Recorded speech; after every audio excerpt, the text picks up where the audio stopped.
Saludos, soy el doctor Manuel Piñero y dentro de la atención al paciente con problemas cardiocirculatorios y respiratorios voy a ser el profesor encargado de presentar de forma concisa el bloque dividido en 3 partes correspondiente a los síndromes coronarios y su manifestación electrocardiográfica. Sin embargo, y debido a lo somero del tratamiento de este tema por esta vía de comunicación, aconsejamos que el alumno profundice en su conocimiento a través del material bibliográfico complementario expuesto en el campus virtual de la materia. La cardiopatía isquémica es la enfermedad miocárdica que ocurre por estenosis de las arterias coronarias y cuyo principal componente etiológico es la arteriosclerosis coronaria, constituyendo una de las principales causas de morbilidad y mortalidad global. Esta enfermedad comienza en las primeras décadas de la vida y está presente en la práctica totalidad de los varones mayores de 30 años, retrasándose su inicio y evolución en las mujeres por motivos hormonales. La arteriosclerosis coronaria es un proceso lento de formación de colágeno con acumulación de lípidos y linfocitos que darán lugar, en su evolución, a un estrechamiento de los vasos coronarios que irá desde una placa fibromuscular y llegando hasta las placas complicadas que darán lugar a una ulceración del endotelio que las recubre y trombosis sobreañadida. Las consecuencias clínicas de este proceso constituirán los síndromes coronarios. La cardiopatía isquémica es una enfermedad prevenible significativamente mediante el control de los factores de riesgo. Entre los múltiples factores implicados existen algunos no modificables como la edad, el sexo, la raza, etc.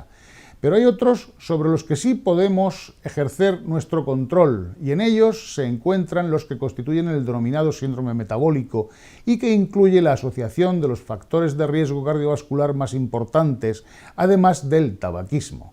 Tales son la obesidad, la diabetes, la hipercolesterolemia y la hipertensión.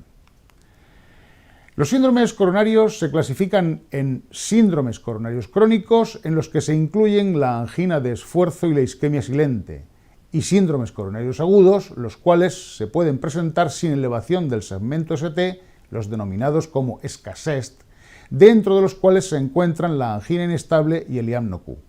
Pero también se pueden presentar con elevación del segmento ST, y entonces se les denomina SCACEST, que constituyen el grupo integrado por el infarto agudo de miocardio con elevación del ST y la angina variante o angina de Prinzmetal. La isquemia prolongada en el miocardio de más de 35 a 45 minutos de duración produce lesión celular irreversible, es decir, el infarto de miocardio, y sus características clínicas dependen del lugar y extensión del proceso patológico, ya que la cardiopatía isquémica es una patología segmentaria del corazón, fundamentalmente del ventrículo izquierdo por sus mayores necesidades de oxigenación. Es decir, afecta a la región del ventrículo irrigada por la arteria coronaria estenosada. Distinguimos, pues, para su diagnóstico, 4 caras en el ventrículo izquierdo: anterior, inferior, lateral y posterior, nutridas y oxigenadas por las correspondientes arterias coronarias, como se explicará más adelante. Esta segmentación se refleja en el electrocardiograma observándose las alteraciones en las derivaciones que exploran la zona isquémica. Así, D1 y AVL exploran la cara lateral alta del ventrículo izquierdo, D2, D3 y AVF la cara inferior, V1 y V2 suelen reflejar las características eléctricas del septum interventricular, V3 y V4 exploran la cara anterior del ventrículo izquierdo y V5 y V6 lo hacen con la cara lateral baja del mismo. Los signos de isquemia se manifiestan cuando existe un desequilibrio entre la oferta y la demanda de oxígeno por parte del miocardio.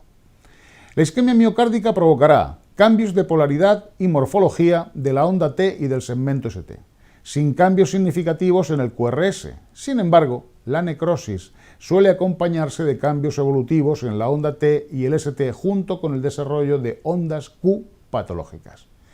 El diagnóstico de infarto, por tanto, se establece por la presencia de ondas Q, las cuales deben tener una duración mayor de 0,04 segundos o una amplitud de la tercera parte del tamaño del complejo QRS.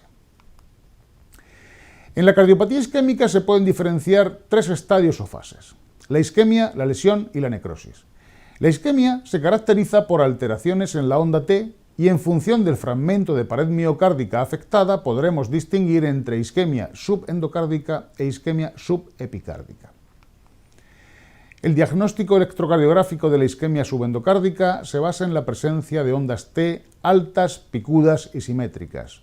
Pero el diagnóstico es solo seguro en los casos con morfología transitoria, ya que puede presentarse en otro tipo de alteraciones, como la hipercalemia, por ejemplo, pudiendo observarse dicha imagen en la fase hiperaguda del infarto de miocardio y de la angina de Prinzmetal.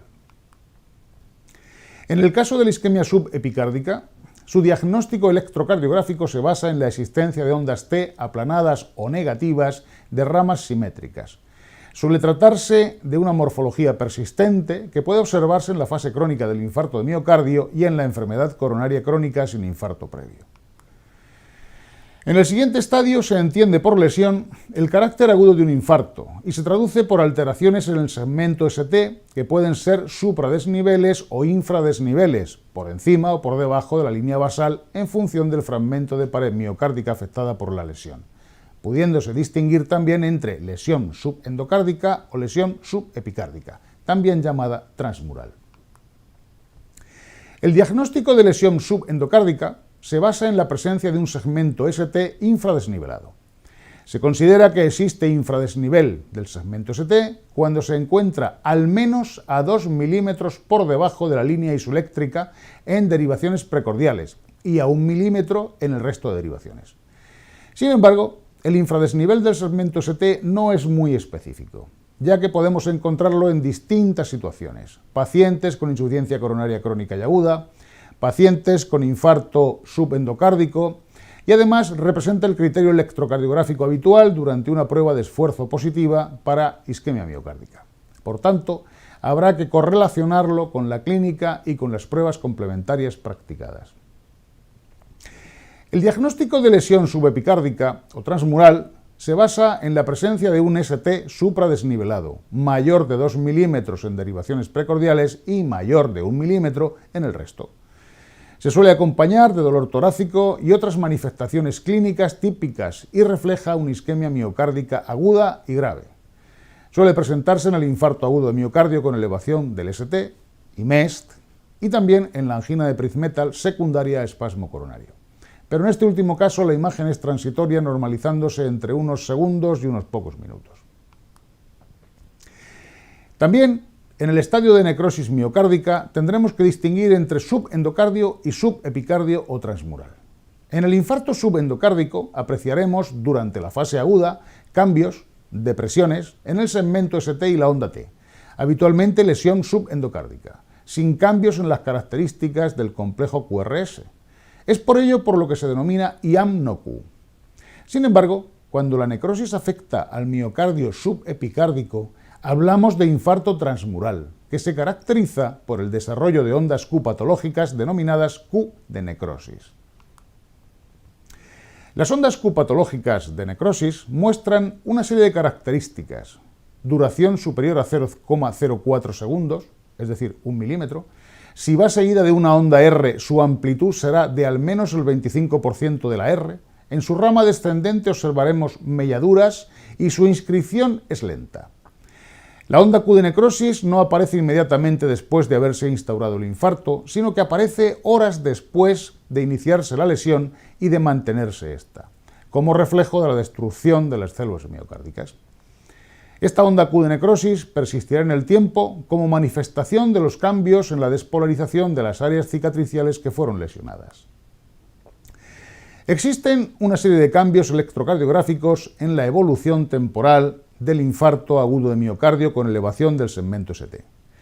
Van desde el desarrollo de ondas T altas y simétricas durante la fase hiperaguda, pasando por la elevación del ST en los siguientes minutos, el cual poco a poco va descendiendo con amputación de la onda R durante las primeras horas, hasta el desarrollo de una onda Q patológica con normalización del punto J e inversión de la onda T a partir de las 24 horas siguientes.